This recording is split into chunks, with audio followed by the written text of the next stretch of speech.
नमस्कार। फ्रंटलाइन 24 में आप सबों का स्वागत है। मैं मनोहर आनंद झा।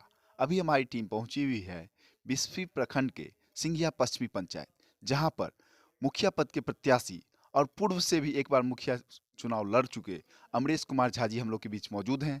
आइए इनसे करते हैं चुनावी चर्चा। सर्वप्रथम आपका फ्रंटलाइन 24 में स्वागत है। बहुत बहुत धन्यवाद फ्रंटलाइन न्यूज़ को। आप इससे पूर्व भी चुनाव लड़ चुके हैं और इस बार फिर मैदान में आए हैं। जी जी। तो आपका क्या सोच रहता है जो आप जनता के बीच जाके बताते हैं? क्यों आप मुखिया के पद के प्रत्याशी बनते हैं? हम जब चुनाव लड़ने का 2016 में जब अपना मन बनाया, तब हम बीकॉम करके लौटे थे ही पटना से। लौटे तो जब पंचायत में अपने पंचायत में आए तो देखे यहाँ का पंचायत का बहुत दुर्भाग्य माने पूर्ण स्थिति में था। रोड सबसे मेरा यहाँ का जो इम्पोर्टेंट मुद्दा है वो रोड का है। रोड का है, अभी तक 20 वर्ष में मेरे यहाँ का रोड जो मुख्य सड़क है किसी भी एक वार्ड से जुड़ा नहीं अभी तक 20 वर्ष में। इसके लिए हम जो प्रेजेंट मुखिया थे उस टाइम में 2011 से 15 के बीच में उनसे हमने बात किया। तो वो उनका व्यक्तित्व ऐसा था जो वो बोले हमें, जो हमें मुख्य सड़क से क्या लेना देना है, हमें जहाँ वोट मिलता है जिस मोहल्ला में वहाँ काम करना है, और हमें मुख्य सड़क से हमको कोई लेना देना नहीं।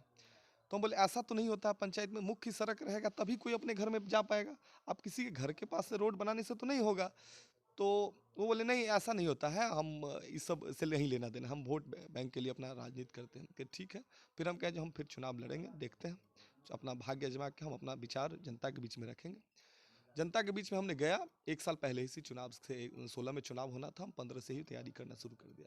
जब हमने गया जनता के बीच में, तो जनता के बीच में हम अपना विचार रखें, हम सारे जितना भी मुद्दा है ग्राम पंचायत के अंदर में जितना भी कार्य आता है उसके लिए हमने चर्चा किया, सारी योजना के बारे में बताया। जनता मुझे समझी बात को, और हमें बहुत सारे जन समर्थन मिला। कुछ नंबर से हमने चुनाव लूज कर गया, तो उसके लिए कोई बात नहीं, चुनाव में हार जीत होते रहता है। तो उसके बाद फिर चुनाव हारने के बाद भी हमने पंचायत में लगातार 5 वर्ष तक रहा। जो हमसे बन पाया, जो छोटा छोटा सा काम के लिए जो जनप्रतिनिधि है या अपने को नेता बोलते हैं, वो जनता से 200-500 रुपया लेके अपना काम करते थे। वो सब काम हमने फ्री में करके जनता को घर में उसका काम करके दिए, और जनता को बहुत अच्छा फीडबैक अभी मिल रहा है उसी काम सबको लेकर के। जैसे हुआ वृद्धा पेंशन, आवास के लिए भी हमने पैरवी किया। तो जो मुखिया प्रेजेंट मुखिया 20,000 लेके दे रहा है, हमने वो काम फ्री में वो सब काम करवाया। और वृद्धा पेंशन हो, आवासीय हो, जातीय हो, किसी का दाखिल खारिज हो, जो भी छोटा छोटा जो है काम सब, उसके लिए हमने पंचायत स्तर से लेकर के ब्लॉक में जा कर के वो काम सब हमने करवाया। और वो सब उसका रिस्पॉन्स अभी अच्छा मिल रहा है चुनाव में, सब आदमी को मैंने ज़मीनी स्तर पे हमने पकड़ बनाया रखा है 5 वर्ष तक। और हम अगर चुनाव जीतते हैं इस चुनाव में 2021 में, तो मेरा मेरे पंचायत में रोड का समस्या बहुत ज़्यादा है। और मैं कुछ मुख्य सड़क है जो हम आपको कहना चाहेंगे, जो सिंघिया ड्योढ़ी में, जो ग्रामीण बैंक से high school, middle high school तक, जिस जिस रास्ते में प्राथमिक स्वास्थ्य केंद्र भी आता है और हाई स्कूल और मिडिल स्कूल दोनों आता है, जहाँ पे जाने के लिए बच्ची लोग को भर ठेवना पानी हेल के इस बाढ़ के में, इस बार तो बरसात बहुत ज़्यादा पड़ा है, उसमें जाना पड़ा है उन लोग को। तो ये मुख्य सड़क है, जो इसका काम हम इस दो अगर जीतते हैं तो 2-3 महीने के अंदर में, इस बरसात से पहले। एक काम है धुनिया टोला, काली मंदिर से धुनिया टोला होती है शिव चौक तक, वो एक गांव है, दोनों तरफ से उसका भर छाती पानी हिल के उन लोग को जाना पड़ता है। एक मुख्य सड़क है आपको यहाँ टोला पर से और यहाँ तक बजरंगबली स्थान तक, ये सब मुख्य सड़क है। एक सड़क है आपको महादेव मंदिर से गोदाम तक, वो सब मुख्य मुद्दा है जो इस सब पे हम इस बरसात से पहले काम करेंगे। और इस 6 महीना के भीतर में अगर चुनाव जीतते हैं तो एक एम्बुलेंस की व्यवस्था सरकार से हो या जहाँ से हो, निजी फंडिंग करना पड़े आदमी सबसे कलेक्ट करके सहयोग से, वो हम करेंगे। और शिक्षा के लिए मेरा है जो 2 मेरे यहाँ विद्यालय है, एक प्राइमरी विद्यालय, एक माध्यमिक विद्यालय, जिसमें पुस्तकालय की व्यवस्था हो, और उसके बाद एक कंप्यूटर की व्यवस्था हो। उसके लिए हम इंस्टीट्यूट मान लीजिए सरकार से अति डीएम साहब से कह करके, या जैसे भी हो, मेरे साथ ऐसे युवा हैं जो बाहर रहते हैं, इंडिया से बाहर, उन लोग का कहना है आप प्रतिनिधि बनिए। उसके बाद जो भी हो, सरकारी फंडिंग हो चाहे निजी फंडिंग करना पड़े, शिक्षा के लिए हम लोग बेहतर से बेहतर काम करें। जब मेरे गांव का शिक्षा बढ़ेगा तभी हम लोग आगे बढ़ पाएंगे और मेरा गांव का विकास होगा। तो उस सब पे मेरा एकदम बिल्कुल ध्यान है, जो मैं अगर बनता हूँ तो ये सब नया वर्क करना होगा। और 20 वर्ष में अभी तक जो मुखिया बने, वो सब थोड़ा बहुत रोड और इंदिरा आवास। उसके अलावा पंचायत की जनता को कोई जानकारी अभी तक नहीं दी है।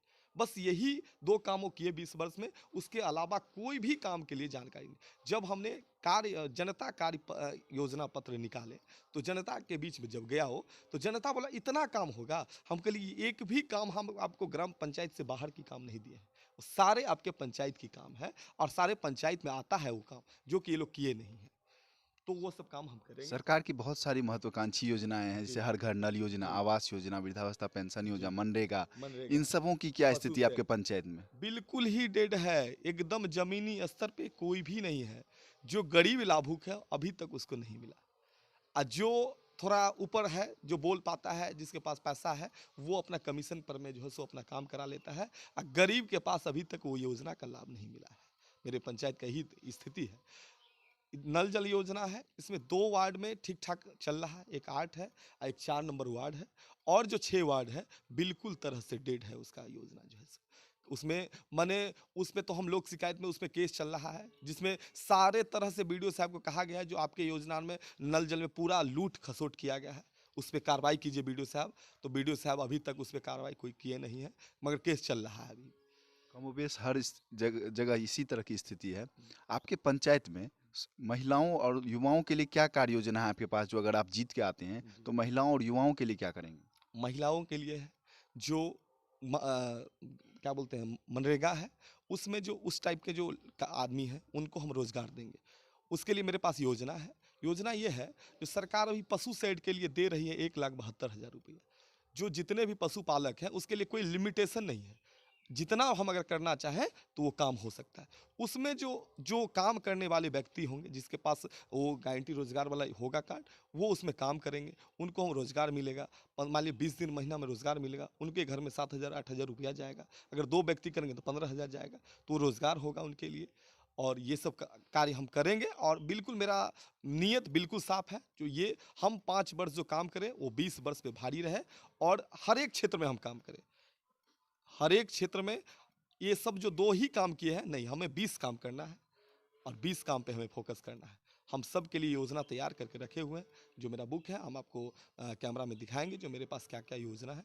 उतना तो हम कह नहीं अभी पाएँगे, मगर हम आपको बुक देंगे, जो आप इस पे दिखा सकेंगे। अभी के जो निवर्तमान के मुखिया, उनका कार्यकाल कैसा रहा है?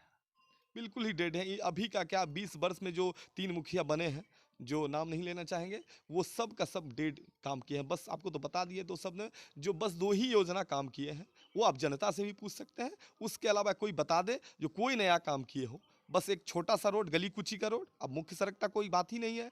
छोटा-सा गली-कूची का रोड, और इंदिरा आवास में पैसा कैसे मेरी जेबी में जाए, वो काम किए हैं। उसके अलावा कोई भी काम अभी तक नहीं किया। और अंत में आप अपने मतदाताओं को कैसे ये कहेंगे कि आप सबसे बेहतर हैं? जितने भी आपके कैंडिडेट हैं, उनसे कैसे आप बेहतर हैं?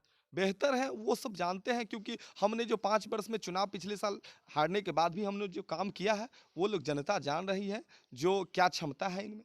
हम नहीं होने के बाद भी मुखिया से ज़्यादा काम हमने, जो अब मेरे पास में तो रोड का योजना है नहीं, तो हम तो वो नहीं कर पाएँगे। बट जो भी योजना ब्लॉक लेवल से है, जो भी कार्य है ब्लॉक लेवल से हमने किया है, मुखिया से ज़्यादा मान लीजिए बढ़-चढ़ के हमने वो काम करवाया है जनता का। तो जनता जान रही है क्या कैपेसिटी है मेरे में। और जनता ज़रूर मौका देगी, हमें विश्वास है।